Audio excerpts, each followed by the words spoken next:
Hello friend, નમસ્તે. હું કેન્દ્રગડિયા સાગર બધા સાથી મિત્રોનું આપણા યુટ્યુબ ચેનલ સ્મિથ CS ઇન્ફોમાં સ્વાગત કરું છું. આજે આપણે વાત કરીશું ઈ નિર્માણ કાર્ડ વિશે. તો આ વિડીયોમાં આપણે ઈ નિર્માણ કાર્ડની સંપૂર્ણ માહિતી જોશું. ઈ નિર્માણ કાર્ડ એ જ વ્યક્તિ કાઢી શકે છે જે બાંધકામ શાખા સાથે જોડાયેલો હોય અથવા તો બાંધકામ વિભાગમાં કોઈ પણ પ્રકારનું કામ કરતો હોય, કન્સ્ટ્રક્શન સાઇટ ઉપર કંઈ પણ પ્રકારનું કામ કરતો હોય તો તે આ યોજનામાં આવરી લેવામાં આવે છે. વિડીયો સ્ટાર્ટ કરતાં પહેલાં તમે અમારું ચેનલ સબસ્ક્રાઇબ ના કરેલું હોય તો સબસ્ક્રાઇબ કરી લેજો, બેલ આઇકન હિટ કરી દેજો જેથી કરીને આવનારા તમામ નોટિફિકેશન તેમજ સરકારી માહિતી તમને મળતી રહે. તો વધારે સમય ના લેતા આપણે વિડીયો સ્ટાર્ટ કરીએ.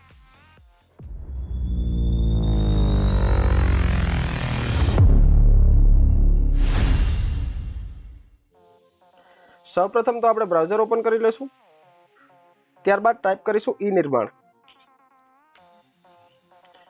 ઈ નિર્માણ ટાઈપ કરતાની સાથે જ ઈ નિર્માણની જે ઓફિશિયલ સાઇટ છે તે આપણી સામે શો થઈ જશે. તો તેના ઉપર આપણે ક્લિક કરી લઈએ. Gujarat building and other construction worker welfare બોર્ડની સાઇટ આપણી સામે ઓપન થઈ ગઈ છે. ત્યારબાદ અહીંયા પર ઘણા બધા લોગિન પણ આપેલા છે. અધર લોગિન પણ તમે કરી શકો. જો એમ્પ્લોયર લોગિન હોય તો તે પણ તમે કરી શકો. CSC યુઝર હોય તો CSC VLE હોય તો તે પણ તમે યુઝ કરી શકો. ત્યારબાદ જો તમે સેલ્ફમાં ફોર્મ ભરવા માંગતા હોય તો અહીંયા પર તમારે લોગિન કરવાનું રહેશે. તેના માટે આપણે યુઝર ID અને પાસવર્ડ જોશે. તો તેના માટે આપણે સૌપ્રથમ તો રજિસ્ટ્રેશન કરી લઈશું. આ પ્રોસેસ તમે તમારા મોબાઈલ દ્વારા પણ કરી શકો છો. અહીંયા પર આપણે રજિસ્ટ્રેશન ડિટેલ એડ કરી લેવાની રહેશે. જેવી રીતે કે આપણું ફૂલ નેમ જે આધાર કાર્ડ મુજબ હોય તે ટાઈપ કરી લેવાનું રહેશે. ત્યારબાદ આધાર કાર્ડનો નંબર જે છે તે ટાઈપ કરી લેવાનો રહેશે. મેલ ફિમેલ જે પણ અધર હોય તો જે કંઈ પણ હોય તે આપણે ટાઈપ કરી લેશું. ત્યારબાદ અહીંયા પર આપણી બર્થ ડેટ સિલેક્ટ કરી લેવાની રહેશે. ત્યારબાદ આપણો જે મોબાઈલ નંબર ટાઈપ કરી લેવાનો રહેશે. ત્યારબાદ જે ઈમેલ એડ્રેસ છે તે અહીંયા પર ટાઈપ કરવાનું રહેશે. ઈમેલ એડ્રેસ ટાઈપ થઈ ગયા બાદ અહીંયા પર આપણો પાસવર્ડ અને ત્યારબાદ કન્ફર્મ પાસવર્ડ ટાઈપ કરી અને યુઝર ટાઈપ કરવાનું રહેશે. તો અહીંયા પર કન્સ્ટ્રક્શન વર્કર જે એક જ ઓપ્શન આપેલું છે તો તે આપણે ટાઈપ કરી લેવાનું રહેશે. ત્યારબાદ કેપ્ચા ફિલઅપ કરી અને રજિસ્ટ્રેશન પર ક્લિક કરીશું. સંપૂર્ણ ડિટેલ આપણે એડ કરી દીધી છે. ત્યારબાદ રજિસ્ટ્રેશન ઉપર ક્લિક કરી લઈએ. ત્યારબાદ આપણે વેરીફાઈ કન્ફર્મ આપવાનું કહે છે તો આપણે કન્ફર્મ આપી દઈએ. લોગિન યુઝર ID અને પાસવર્ડ આપણે જનરેટ કરી લીધો છે. ત્યારબાદ ઓકે પર ક્લિક કરી દઈશું. યુઝર ID અને પાસવર્ડ ટાઈપ થઈ ગયા બાદ આપણે લોગિન પર ક્લિક કરીશું. જેવું જ આપણે લોગિન કરી લીધું છે તેવા અહીંયા પર બે વિકલ્પ આપણે જોવા મળે છે. એક આપણે ઇલેક્ટ્રિક બાઇક 2 વ્હીલર લીધી હોય તો તેની સબસિડી લેવા માટે અહીંયાથી ઓનલાઈન એપ્લિકેશન કરી શકીએ છીએ. તો તે આપણે બીજો વિડીયોમાં વાત કરીશું. અત્યારે આપણે જોઈ લઈએ બાંધકામ શ્રમયોગી તરીકે નોંધણી ફોર્મ એટલે કે ઈ નિર્માણ કાર્ડ માટે અહીંયાથી આપણે એપ્લાય કરી શકીએ. તો અહીંયા પર ક્લિક કરી દઈશું. ક્લિક કરતાની સાથે જ આપણી સામે વ્યક્તિગત માહિતી શો થઈ ગઈ છે. ત્યારબાદ અહીંયાથી આપણે સ્નેપ ફોટો ઉપર ક્લિક કરી અને આપણો લાઈવ ફોટો લેવાનો રહેશે. જેવો જ આપણે ફોટો લેશું તેવો નીચે ફોટો આવી જશે. ત્યારબાદ આપણી જે પણ પર્સનલ ડિટેલ છે તે આપણે ફિલઅપ કરી લેશું. પર્સનલ ડિટેલ ફિલઅપ થઈ ગયા બાદ આપણું હાલનું સરનામું અહીંયા પર ટાઈપ કરી લેવાનું રહેશે. હાલનું સરનામું ટાઈપ થઈ ગયા બાદ આપણે કાયમી સરનામું પણ અહીંયા એડ કરી લેવાનું રહેશે. જો આપણે ઉપર મુજબ જ કાયમી સરનામું રાખવા માંગતા હોય તો અહીંયા પર યસ કરી લેવાનું રહેશે. ત્યારબાદ સેવ એન્ડ નેક્સ્ટ પર ક્લિક કરી દેવાનું રહેશે. જેવું જ આપણે સેવ એન્ડ નેક્સ્ટ પર ક્લિક કરીશું ત્યારબાદ અરજીની વિગતો આપણે ટાઈપ કરવાની રહેશે. અરજીની વિગતોમાં અહીંયા પર મજૂરનો પ્રકાર છે તો તે આપણે ઓપન કરી લઈએ. તેમાંથી કોઈ પણ એક આપણે ટાઈપ કરી લેવાનું રહેશે. જેવી રીતે કે લુહાર છે, સુથાર છે, ચણતર કામ છે. તો અહીંયા પર આપણે કન્સ્ટ્રક્શન પણ સિલેક્ટ કરી શકીએ છીએ અને બીજું પણ જો કન્સ્ટ્રક્શનની અંદર તમે કામગીરી કરતા હોય તે તમારે ટાઈપ કરી લેવાની રહેશે. મજૂરોનો પ્રકાર ટાઈપ થઈ ગયા બાદ અહીંયા પર વારસદારનું નામ એડ કરી લેવાનું રહેશે. ત્યારબાદ વારસદારનું ગુજરાતીમાં નામ પણ અહીંયા પર ટાઈપ કરી લેવાનું રહેશે. ત્યારબાદ વારસદાર સાથેનો સંબંધ શું છે તે અહીંયા પર ટાઈપ કરી લેવાનું રહેશે. માતા, પિતા, દાદા કાંઈ પણ તમે ટાઈપ કરી શકો છો જે વારસદારમાં નામ એડ કરો છો તે પણ મુજબ. ત્યારબાદ સ્થળાંતર છે કે નહીં તો અહીંયા પર જો તમે સ્થળાંતરિત એટલે કે તમે એક જગ્યાએથી બીજી જગ્યાએ રહેતા હોય તો હા કરવાનું રહેશે અથવા ના કરવાનું રહેશે. ત્યારબાદ તમારે અભ્યાસની વિગત અહીંયા પર ટાઈપ કરી લેવાની રહેશે. જેમાં તમે અભણ હોય તો નિરીક્ષર પર ટાઈપ કરી શકો છો. ત્યારબાદ જેટલું પણ તમારું એજ્યુકેશન હોય તે મુજબ અહીંયા પર ટાઈપ કરી શકો છો. ત્યારબાદ વાર્ષિક આવક અહીંયા પર આવકના દાખલા મુજબ એટલે કે ઇન્કમ સર્ટિફિકેટ મુજબ ટાઈપ કરી લેવાની રહેશે. ત્યારબાદ લાલ ચોપડી એટલે કે જે જૂનું ઈ શ્રમ કાર્ડ આવતું હતું તે લાલ ચોપડી તરીકે આવતું હતું. જો તે તમારી પાસે અવેલેબલ હોય તો તમારે હા કરવાનું રહેશે અથવા ના કરી લેવાનું રહેશે. ત્યારબાદ અહીંયા પર બીજી વિગત આપેલી છે દસ્તાવેજોની વિગત. તો તમારી પાસે યુવિન કાર્ડ હોય તો અહીંયા પર હા કરવાનું રહેશે અથવા તો ના કરવાનું રહેશે. જ્યારે ઈ શ્રમ કાર્ડ નહોતા ત્યારે યુવિન કાર્ડ આવતા, જે ગુજરાત સરકાર દ્વારા લોન્ચ કરવામાં આવેલા હતા. જો તેનો તમારી પાસે નંબર હોય તો હા કરવાનું રહેશે અથવા ના કરી દેવાનું રહેશે. જો હા કરશો તો તમારે યુવન કાર્ડનો નંબર પણ અહીંયા પર ટાઈપ કરવાનો રહેશે. ત્યારબાદ તમારી પાસે રેશન કાર્ડમાં બીપીએલનું કાર્ડ હોય તો અહીંયા પર બીપીએલનો નંબર ટાઈપ કરવાનો રહેશે. અને જો રેશન કાર્ડ નંબર હોય તો રેશન કાર્ડ નંબર પણ અહીંયા પર ટાઈપ કરી શકો છો. ત્યારબાદ તમારું ચૂંટણી કાર્ડનો નંબર જો એ પણ મરજિયાત છે, જો તમારી પાસે હોય તો અહીંયા પર ટાઈપ કરી શકો છો.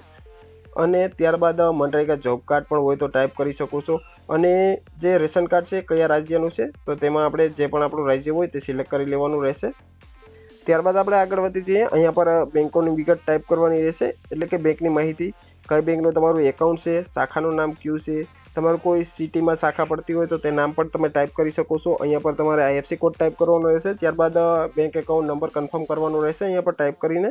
ત્યારબાદ અહીંયા પર કુટુંબના મેમ્બરની ડિટેલ એડ કરવાની રહેશે. જે પણ તમારા રેશન કાર્ડમાં નામ હોય તે મુજબ તમે અહીંયાથી એડ મેમ્બર કરી શકો છો. તો અહીંયા પર એડ ઉપર આપણે ક્લિક કરવાનું રહેશે. જેવી જ રીતે આપણે એડ ઉપર ક્લિક કરશું તેવી જ રીતે અહીંયા પર કુટુંબના સભ્યોનું નામ લખવાનું આવી જશે. તેની સાથે આપણો સો સંબંધ છે તે લખવાનું આવી જશે. ત્યારબાદ બર્થ ડેટ લખવી પડશે. ત્યારબાદ આધાર કાર્ડ નંબર, ત્યારબાદ અભ્યાસ, ત્યારબાદ તેનો વ્યવસાય શું છે. તો તમે અહીંયાથી તમારા જેટલા પણ કુટુંબના મેમ્બર હોય તેની ડિટેલ અહીંયા પર એડ કરી અને એડ કરી શકો છો. જેવી જ રીતે અહીંયા બીજા મેમ્બરની પણ ડિટેલ આવી ગઈ છે. જેટલા મેમ્બર હોય તે બધી ડિટેલ આપણે એડ કરવાની રહેશે અને ત્યારબાદ સેવ એન્ડ નેક્સ્ટ પર ક્લિક કરવાનું રહેશે.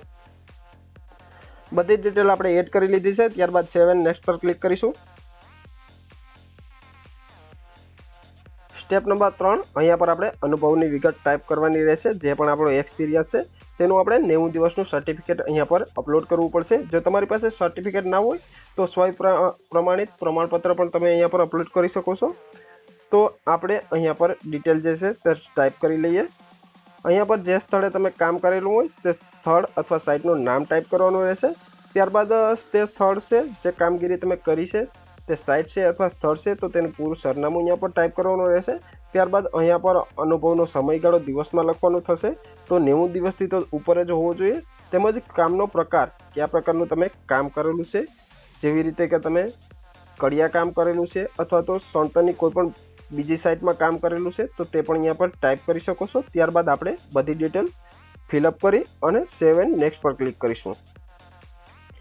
જો તમે બીજા સ્થળે બીજી કોઈ કામગીરી પણ કરેલી હોય તો તે અહીંયાથી તમે એડ કરી શકો છો અથવા તો આપણે સેવ એન્ડ નેક્સ્ટ પર ક્લિક કરી દઈએ. અહીંયા પર આપણે સ્ટેપ બાય સ્ટેપ બધા ડોક્યુમેન્ટ અપલોડ કરવાના રહેશે. જેવી રીતે કે આપણો આધાર કાર્ડ છે તો તેના નંબર ટાઈપ કરી અને અપલોડ કરી દેવાનું છે. ત્યારબાદ રેશન કાર્ડના નંબર ટાઈપ કરી અને રેશન કાર્ડ પણ અપલોડ કરી દેવાનું છે.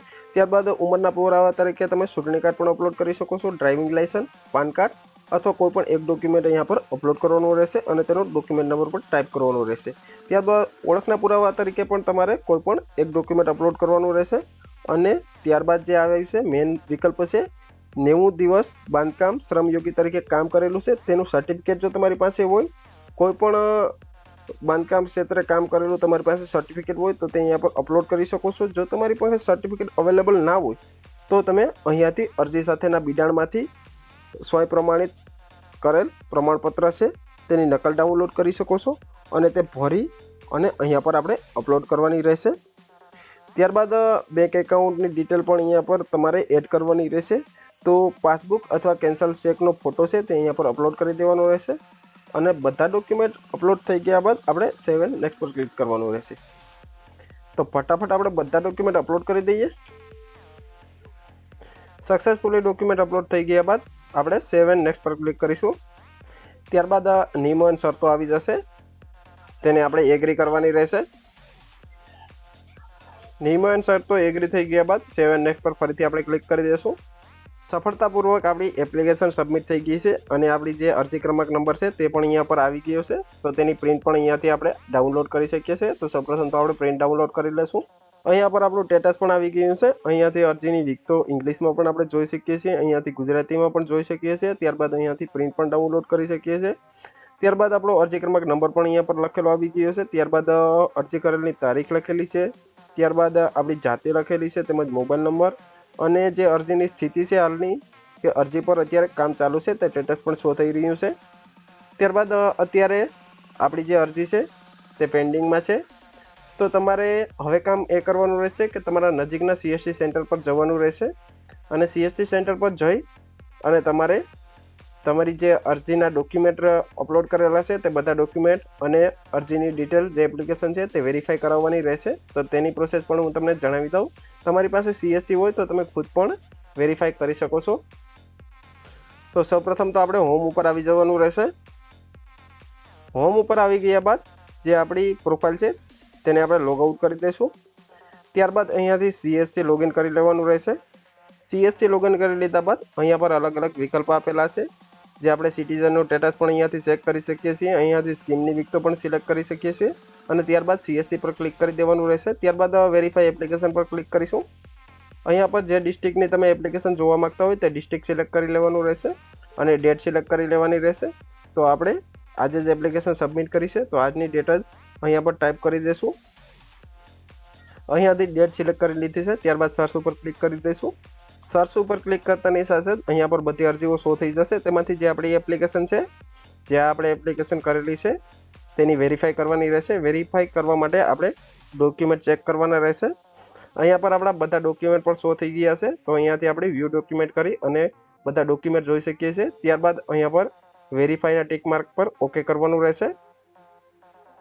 ત્યારબાદ રીમાર્કમાં તમે ઓકે લખી શકો છો. ત્યારબાદ એપ્રુવલ ઉપર ક્લિક કરી દેવાનું રહેશે. સક્સેસફુલી આપણા ડોક્યુમેન્ટ વેરીફાઈ થઈ ગયા છે. જો તમારી પાસે CSC સેન્ટર ના હોય તો નજીકના CSC સેન્ટર ઉપર જઈ અને તમારી જે એપ્લિકેશન છે તેને વેરીફાઈ કરી શકો છો. તો ત્યારબાદ આપણે ઓકે પર ક્લિક કરી લઈએ. ત્યારબાદ ફરીથી આપણે હોમ ઉપર જતા રહીશું. ત્યારબાદ વ્યૂ સિટીઝન એપ્લિકેશન સ્ટેટસ ઉપર ક્લિક કરીશું. ત્યારબાદ અહીંયા પર અરજી ક્રમાંક નંબર અને જે અરજદારની જન્મ તારીખ છે તે બંને ટાઈપ કરી લઈશું. ત્યારબાદ વ્યૂ સ્ટેટસ ઉપર આપણે ક્લિક કરીશું. અહીંયા પર આપણા ડોક્યુમેન્ટ છે તે વેરીફાઈ થઈ ગયા છે. ત્યારબાદ સ્ટેટસમાં હજી પણ પડતર એટલે કે પેન્ડિંગ બતાવી રહ્યું છે. તે આપણી જે પણ જે લેબર શાખા છે તેના જે પ્રોજેક્ટ મેનેજર છે તેની પાસે જે અરજી છે તે પહોંચી ગઈ છે અને ત્યાં પેન્ડિંગમાં પડી છે. જેવું જે એપ્રુવલ આપશે તેવું જ આપણું કાર્ડ છે તે શો થઈ જશે અને તે અહીંયાથી તમે ડાઉનલોડ પણ કરી શકશો. તો આ વિડીયોમાં આપણે ઈ-નિર્માણ કાર્ડ કેવી રીતે કાઢવું તેની સંપૂર્ણ માહિતી જોઈ. જો તમને વિડીયો પસંદ આવ્યો હોય તો વિડીયોને લાઇક કરી દેજો, ચેનલને સબસ્ક્રાઈબ કરી દેજો. તેમજ તમે બેલ આઇકન અત્યાર સુધી હિટ ના કરેલો હોય તો બેલ આઇકન પણ હિટ કરી દેજો, જેથી કરીને આવનારા તમામ નોટિફિકેશન તેમજ સરકારી યોજનાકીય માહિતી તમને મળતી રહે. આ વિડીયોમાં આટલું જ. Thank you friend.